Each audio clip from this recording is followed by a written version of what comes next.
My humble respect to Guru Mahan, Guru Piran Sivasankaran, Guru Piran Nyo, fellow Jnanis. Um, we are going to continue the discussion in the Katha Upanishad. I'll finish off the last part of um, part 1 of chapter 1 and then go into part 2 of chapter 1, which essentially, we have come to a discussion where things are more clearer on why Lord Yama, the question that Nachiketa posed on what happens after death. And Lord Yama explains to him about the cosmic intelligence, the Brahman, and the Hiranyagarbha and the human form, and that which is caught up in this space-time continuum where you have time, and because of time you have birth, sustenance, and dissolution. But all that emanates from a substratum which does not have space and time. So he says that, when one understands that cosmic self, you see that the discussion of death and birth is not relevant anymore. So let me just recap what we covered the last time, and then we'll go into some interesting discussion as he takes Lord Yama takes Nachiketa through this exposition. So in the last class, I spoke about how Lord Yama explains to him about the cosmic self and how it is core to our human personality. And this is transcendental to space and time. It is embedded in all of us. So we covered this, that, it is formless, soundless, and so on. And to discover that, one needs to shift the mind from external material world that is caught up by matter, time, and space to inward into the substratum, which is transcendental. And this is where the meditational practice is so important. So here we covered in the last, and it shows that, in this discussion, he says that, only, a thoughtful person keeps hearing. So you're constantly reminding yourself, because sometimes you can get caught up in the material world. And he says that if a thoughtful person who's constantly introspecting on this, keeps hearing and, thinking about this story that Lord Yama is explaining to Nachiketa, he says that, they will experience that evolution of that human personality to the state of that Brahman. And that person, you see that they become transcendental and is the most respected because they are not affected by this material world. He says that one has to constantly remind oneself, because the human mind tends to forget and gets caught up by the gravity of materiality. So he says that when you're constantly listening and understanding the story, you see that you become transcendental. So that is why it's always good to remind. This is why we always say attending satsangs or allocating time for yourself for introspection, contemplation, reflection, and meditation is critical for us to be in this connected state. So he goes on to explain that, if a person whose mind is pure and clear recites the story, tells the story to others, in the assembly of pure people, or the people who are seeking that Brahman, that means those who are really, really keen, when you have that conversation with them, you see, or among people who, are, in the presence of people who have lost, who are in distress, you see, when you share that, you see that it helps them to overcome those challenges. It says that, when people pray to this, have respect for the departed person, sometimes when that takes place, we become very sad and sorrow, not realizing that, as Lord Yama says to Nachiketa, death is just an illusion, right? Yes, we may miss that physical person, But if our mind is anchored on that spiritual person's, the spiritual personality, we see that we would not miss them. He says that hearing will bring infinite reward to all concerned, those who explain and those who hear. So it's always good to have, remind yourself the story, and also speak to other people on, especially among the learned, especially among the people who feel hopeless or distressed, that, there is something within all of us that is far superior to that material biology. So here, and this brings to the end of this chapter. So we move on to the next part, which is part two, which is he now goes a little bit more in depth to explain what the self is. We talked about it in the last satsang, but here in this part of the chapter, part two, chapter one, he describes this. So he says that in this, the self created Lord, he says that self created Lord has created the sense organ with inherent defect.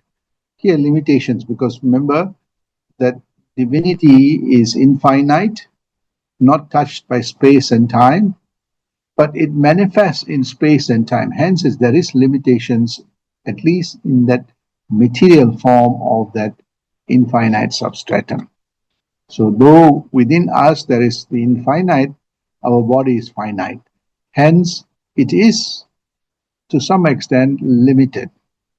Okay? So, again, he says that, but the mind, when the mind is focused on that limited human personality, the mind becomes limited.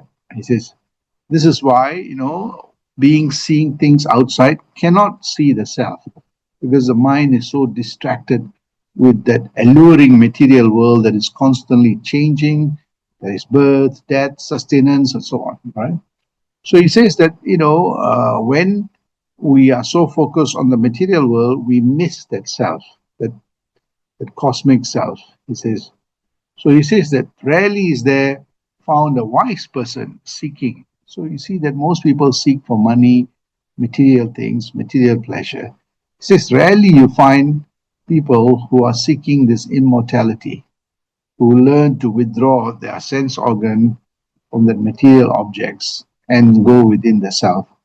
He says that most people even uh, objectivize that spiritual pursuit, right? So here he says that as long as you are, seeking things in the material world, it is going to be limited, right? So to attain that immortality or that infinite, one needs to slowly retrieve from the material organs or the sense organs from that external object to that subjective self. So here he's explaining, and he's explaining here why some people find it very difficult, right? So in this context, he says that to attain that, one needs to be disciplined to allocate time for oneself, to discover the self, to transition from that material personality to that subject spiritual self, the cosmic self. Then he goes on to say that, the immature people who don't have that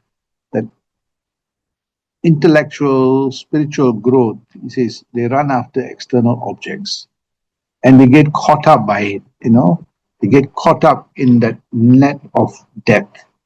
He says, because as long as your mind is caught up in this material world, you experience birth, you experience change, you experience changes of the body. The mind also is wedded and welded to the material body that is changing, decaying, disease, all those things, the mind too gets worried. So he says this happens to people when the scriptures say immature, it means that lack of illumination, lack of understanding, lack of awareness of this truth. So he says wise people, however, know that where truth is, the true immortality is. It's not in our material senses nor the material personality. It is much more deeper. He says that's why they reject everything in this material world. Swamiji says that you learn to divinize this material world because you know that this too will constantly change, right? So again, he says that, why some people get it and some people don't. As long as we are focused on our material desires and we don't learn to divinize our desires and be transcendental to the desires, we will always get caught in this web of this death, right? So here he's explaining why some people don't get it, right? So this introspection and contemplation is really important. So he says that, in this part, he says that, uh, why this is the problem is that because, in this material world, we often we fall to temptations, and we see that the temptations leads us to, another desire, and eventually there is no escape. And one fine day, the mind that is so caught up in this desire world, slowly the body is slowly decaying, and it is difficult to fulfill those desires, right? And you see that the mind panics, the mind goes into a shock, the mind, finds agitated, the mind gets worried, and you see suffering starts. He says that, those who are enlightened will know how to differentiate between what is real and unreal. There's this quality of viveka and vairagya, right? So then he goes on to explain that it is by this self, because of the self, a person knows form, taste, smell, touch, certain pleasures of life. He says, without that self, we cannot experience this material world, right? So, but we get caught up by this desires. We miss that essence of that self. So we see that the self is all knowing, but the mind gets allured into these desires and it becomes caught up by these desires. He says that, what else remains? All these things that we are experiencing is because of the self. And if one understands that, then you don't get caught up by these desires. It's something that is fleeting, but you don't get caught up by it. So he says that this truly is that self that is creator of everything, but is not caught up by it, right? So this is what he's explaining, is this process of self-reflection, the process of self-development through meditation, the process of self-discovery, and ultimately leading to that self-realization, right? So here he explains that the self is behind everything. The divine spark that gives us cognition and existence is behind this, behind everything that is happening in this phenomenal world, which is this causal world that we live in. He says that, in fact, this world itself is a manifestation of the self, the divinity. So, and that is what Nachiketa was going after. He says he wants to know what is it that is transcendental to this birth and death in this material world. And Lord Yama now takes him to that substratum that is in all of us, called that self. As long as the mind is anchored on the self, that is what Nachiketa is trying to find. What is it? Is there that, and if there is that, what it is, and if it is not, why? So here Lord Yama is taking him to this journey of very deep, inquiry, of explaining to him that everything in the phenomenal world is because of the self or this consciousness that exists, but yet it is not touched by this, right? So in all of us, we have that self. Then he goes on to say that whatever experiences a person has, right? He says that, most people think they are independent of everything. No, there's an animator in all of us, right? And sometimes we get caught up with this material world, we forget who the animator or the orchestrator is. So here he explains that whoever experiences, whatever experiences a person has, he says that whether in sleeping state, in the deep sleep state or in the waking state are only possible because of that great all-pervasive self, right? He says, this is so important. In the material world, we are conscious of everything. When we are in deep sleep, the material world disappeared. Yet we experience that non-material personality. That is also an experience. So in both that material personality, presence of material personality, and the absence of the material personality, the only person that bears witness to this is that self or the I, right? So again, he explains this amazing duality, the material personality and the non-material personality is cognized, is given life, given existence by this self, right? So he says that an enlightened soul realizes that his oneness with the great self, and when one attains that, that self has got neither birth nor death. And again, he says that, and is no longer subject of grief. You would not be sad or depressed or worried about death or anything in life. He says that you have attained that jewel in the crown, which is the self or the spark of the divinity. So he says that in all our three states of experience, waking state, while we're in this material state, in that sleep state, where everything is our material personality is dissolved, and in that dream state, dream sleep state where we dreaming, we dream about all kinds of things. In all of that, the self is present. He says that the sense organs carry that impressions to the mind, and the mind, so we get all the sensory organs sending that information. Our mind collates them, and if the mind is, and often what happens for most people, the senses become the master and pulls the mind everywhere. He says an enlightened person, the mind is the master. It observes, it becomes aware, it's illumined, but it's transcendental. So again, he explains that the ultimate master is not the senses, it is the self. So if one masters the self, this is what we call self-realization, the mind gets the authority from that self itself.